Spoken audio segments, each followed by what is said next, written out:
I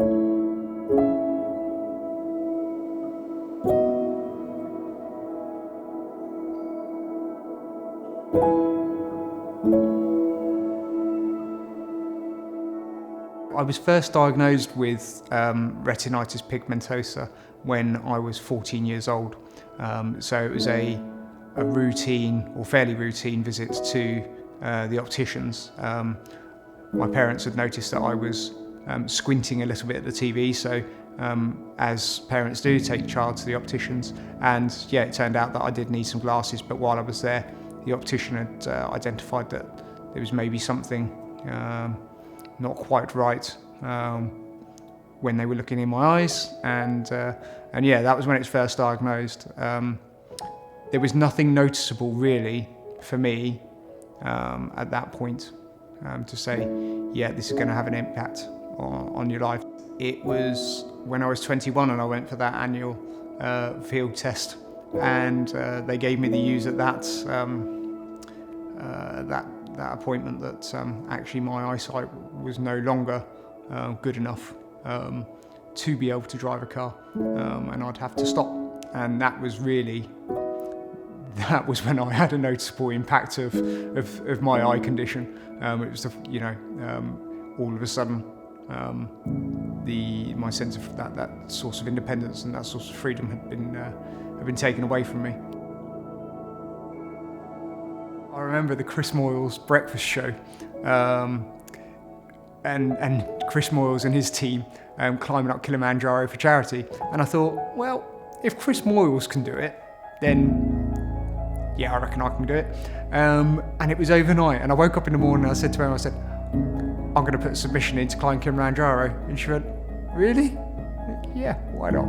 The training for climbing Kilimanjaro was quite an interesting one. The first thing was trying to identify what the experience was going to be like, how it was going to be, and I'd approached a company to arrange the adventure for me, and they gave me a real feel for what climbing Kilimanjaro was going to involve, and gave me an idea of how I might go about training for that. I joined a local walking club, went on some long walks on cross-country terrain.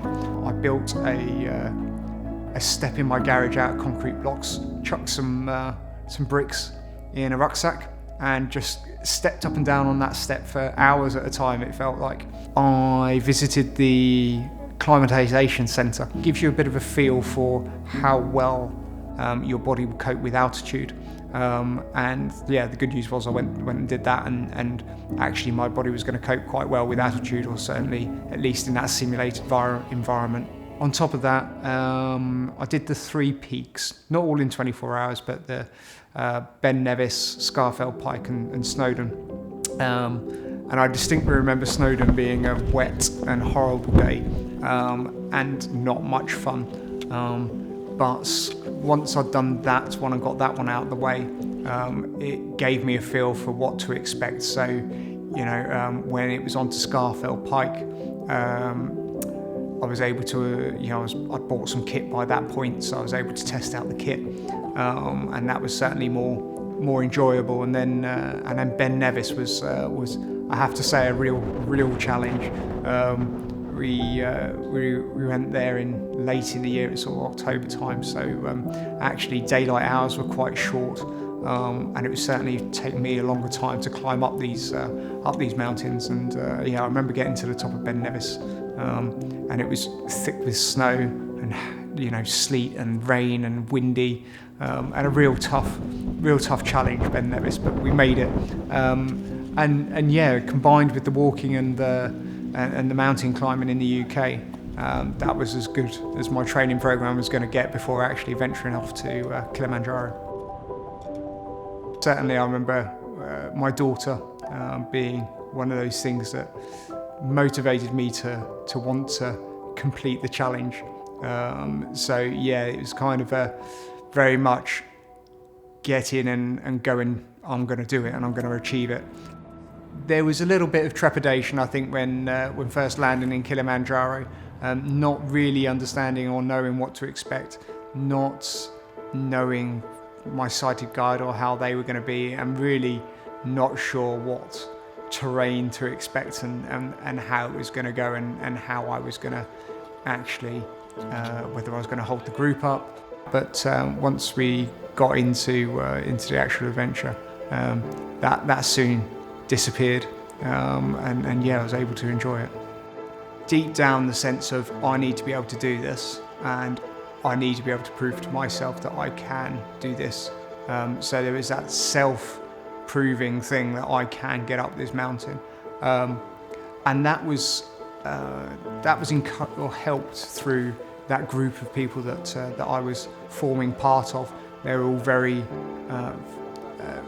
positive, open-minded people that encouraged me to also get up the mountain. So yeah, it was a combination of things, and some great help from the porters and guides to really, when I needed it, help encourage me up that mountain. But yeah, I think it was that sense of needing to prove to myself and to be able to prove to others that I can do this.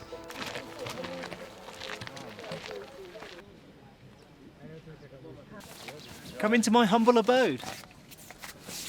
So this is going to be my my home for the next 7 days or so. Cosy, that's for sure. I'm hoping it's going to stay dry. That's the most important thing, really. It'll keep me dry.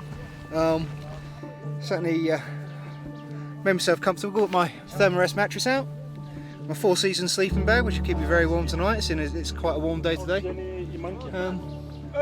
And yeah, just enough room for me and my luggage, and yeah, an up early start for the morning.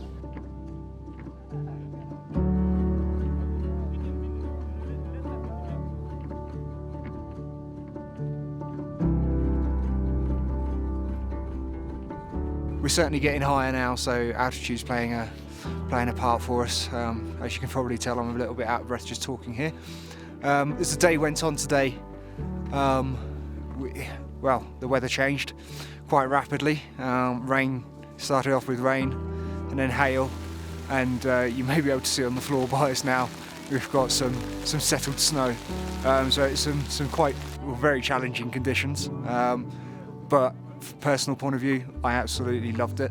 It was a really great challenge for everybody, and actually it puts me on a level playing field with the rest of the group, as it's a lot easier to walk. There's no loose stones or anything like that because we're just walking on snow. So yeah, it was a really good day today.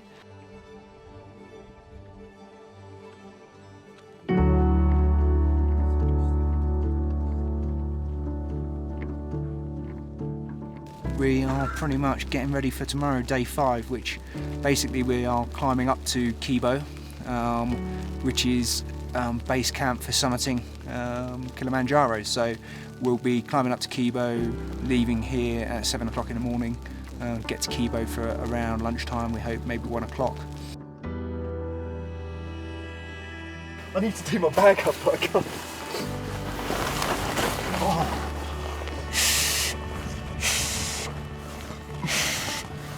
But I can't because I can't feel the ends of my fingers.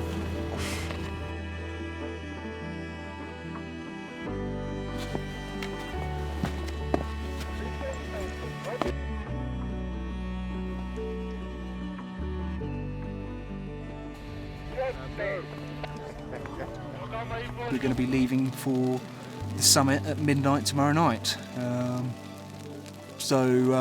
Yeah, it's here.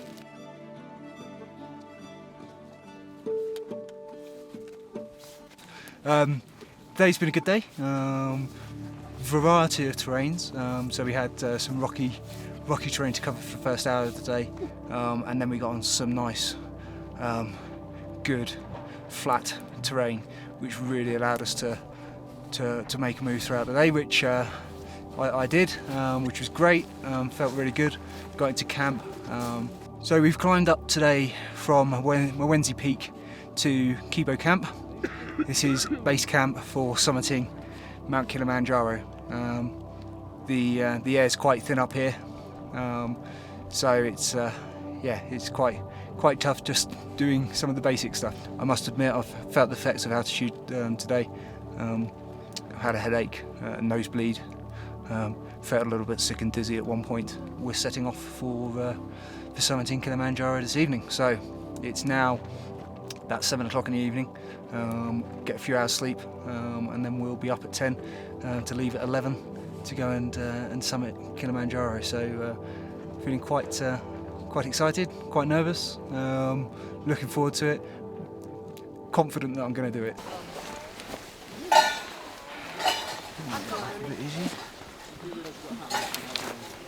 I feel thoroughly prepared. Don't think we could do any more.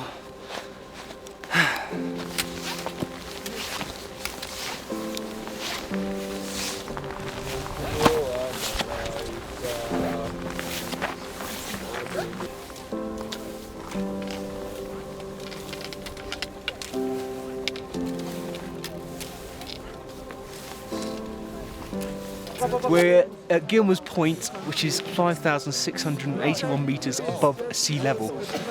So we've got another 200 metres to get to the very peak of Kilimanjaro. It's the toughest few hours of my life. Getting to this point, physically draining, hardly any air, which makes doing any kind of exercise quite difficult. So yeah, it was a complete challenge. Many points at which I wanted to give up. So yeah, very glad to be here. That's why. Maybe they Me too. Oh, you do.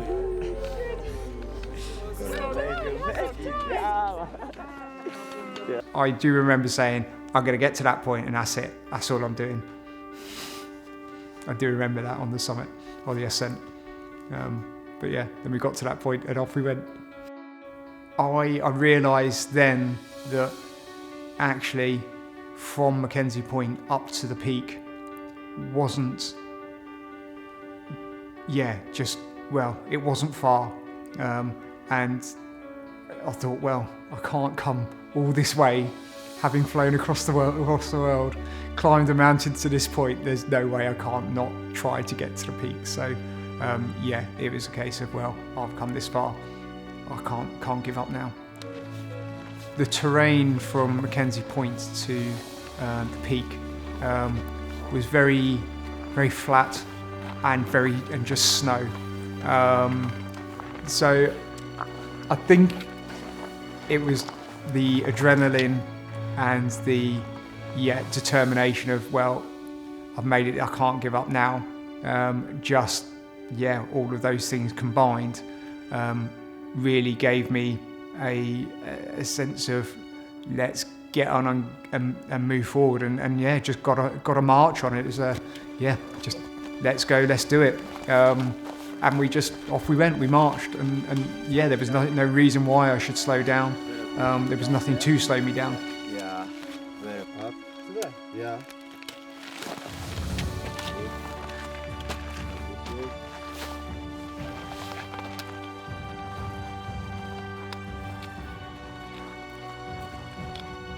Yeah, well, I'm not entirely quite sure how we made it first to the top. I think there was a bit of luck involved there.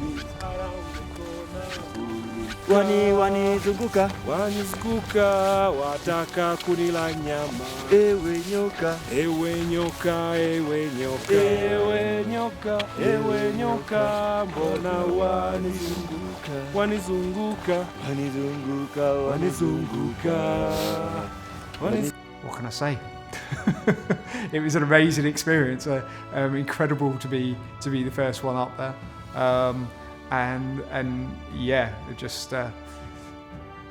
The rest of the group, well, we couldn't keep up.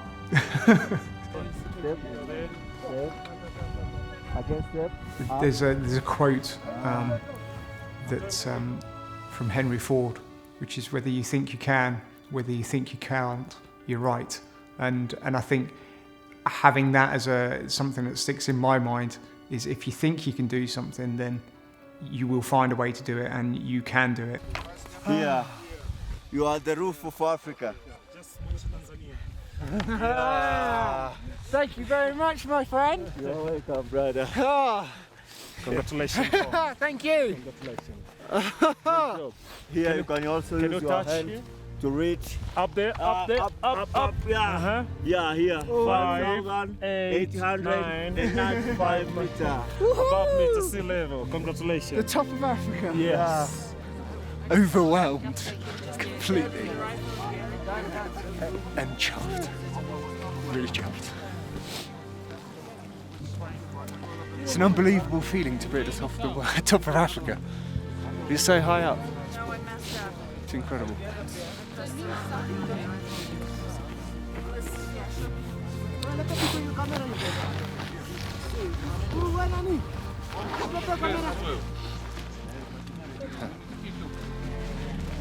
I love you.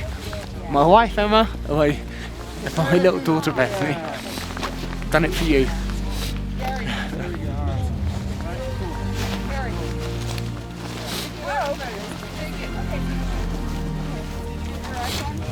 It's incredible, isn't it? I haven't listened. Yeah, I haven't listened to that for 12 years. Yeah, it's incredible. Stirs up some emotions. Yeah, it's good, really good. Reminds me of what I've achieved. Well, I couldn't have done any of it, I don't think, without Emma in my corner supporting me.